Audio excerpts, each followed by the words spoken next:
Yep.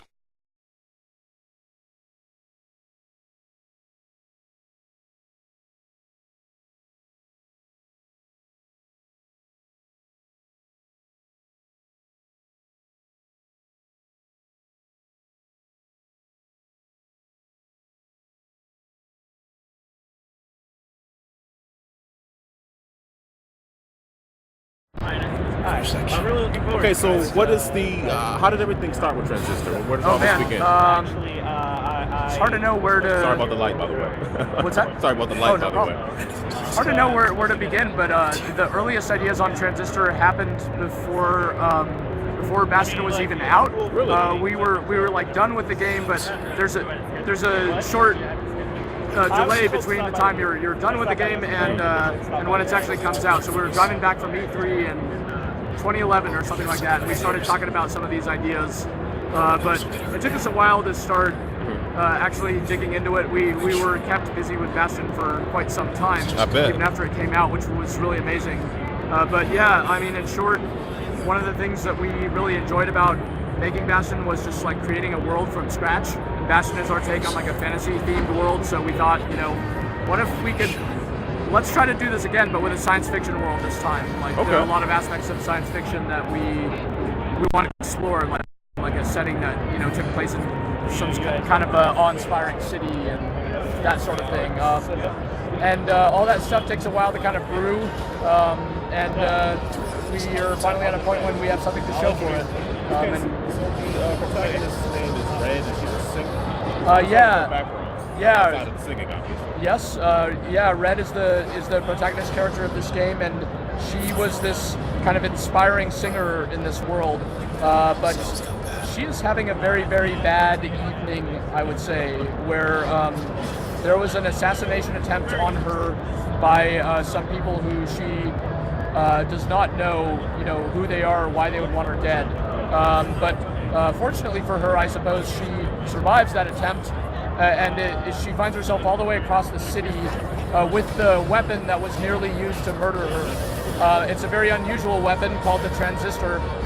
It seems to be very important to these people who lost it because as soon as she picks it up, these strange kind of creatures, weird things appear and start trying to essentially kill her and take it back from her. So she is now essentially on the run and kind of fighting for her life and trying to figure out who these people are, what are these things, what is this thing that she has. There's a lot of mysteries at the beginning, and we will unravel them over the course of the story. Okay. And I'm because it's still in the 3/4 isometric view. Are you using the Bastion engine, but it's been heavily modified, obviously? Yeah, that's correct. The Transistor is built off of the same technology we developed for Bastion. It's our own engine. We are doing a lot to it this time around, it looks fantastic. With everything from a new lighting system and just many kind of optimizations. There's even more animation in this game than in Bastion and all kinds of stuff. So we love the feel of 2D games.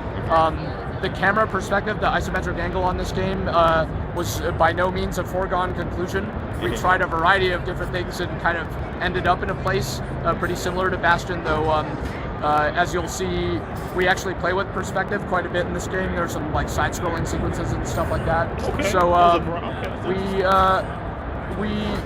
we really like this type of perspective because it serves. It can create like a pretty kind of like a moody feeling presentation where you can see a lot of the environment, but it's also very kind of tactical as well when it comes to fighting stuff and so forth. So you have the real-time action, and you have the time where you can stop time and kind of plan out what you want to do offensively. Now, is that something that's limited? Like that's an ability where you're able to do that every so often or as much as you want? Yeah. So one of the things that's really different about the combat in this game is that we were aiming for it to have a much more kind of strategic focus, and one of the ways that we go about that is you have an ability to essentially like stop the whole world around you and plan your next actions and then execute them at sort of a supercharged rate. It's a very powerful ability, and it's limited. The only kind of disadvantage to it is that you're left briefly vulnerable after you use it, where your attacks are disabled. You need to kind of find cover and make sure that make sure that you finish your plan in a place where the enemies won't be able to retaliate kind of too effectively. So, but when you use it and how you use it is entirely up to you, and that's something that we really, really like about it. That different members of our team all use it differently, whether they go like all out on the offensive, or whether they play kind of very precisely and very tactically, or whether they use it defensively to get out of a troublesome situation, stuff like that. So we wanted to make like a deep and open-ended feeling combat system, and this is one of the ways in which we think we're getting closer to something like that. And in terms of voice acting,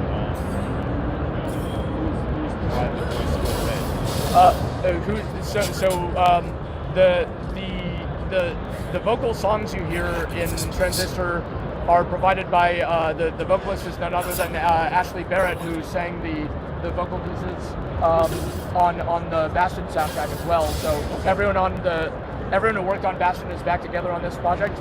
And as in terms of her speaking role, she. This is her behind you here. What's that? This is her behind you. Where did you? No. They're.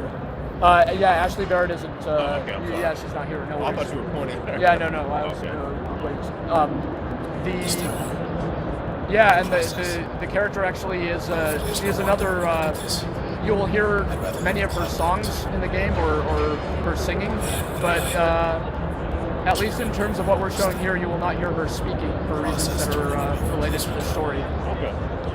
And the narrator on Bastion is Logan? Yeah. So Logan Cunningham, who was the Bastion narrator, he has a very important speaking role in this game again.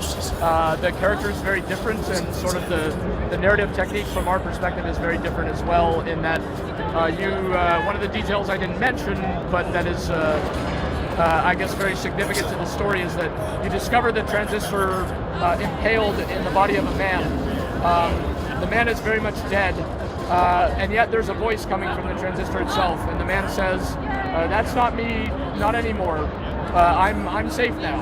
So his entire consciousness has been transferred into the Transistor, so he's kind of along for the ride as you go. He's someone who has a relationship with Red and cares about her very much, and wants to make sure that she's going to be all right. But there's only so much he can do being trapped inside of a very strange weapon. Yeah, I'd imagine would be limiting. But that's the way that relationship unfolds is part of the story. This sounds very interesting. I look forward to playing it in 2014. And I think we spoke yesterday. You said in terms of platforms, it's just open to whatever. Yeah, we don't know what platforms it's going to be on just yet. We will figure that out as we get closer to the release date. We'll make next year. That's just one question. I don't want you to take this the wrong way. But I saw the singing, and I saw her with the microphone. Shot right here. Yeah. And I looked at the world. My first thought was the Fifth Element. I don't know why that. I don't know if that was an influence. That was the first thing I thought of. The Fifth Element is not a no, and that's that's an awesome movie. That is not a. I was curious if. Yeah, no, that is not a specific reference in this case. That's fine. It was just an association I made. That's all. There's many. But that kind of feeling of like the awesome like sci-fi lounge and some like exotic singer. That is the feel that we're going for sure. So. Well, the game looks great. I look forward to playing it. Thank you for your time. Good to see you again. I know you're working here. I appreciate you taking time away. Of course. Thank you very much.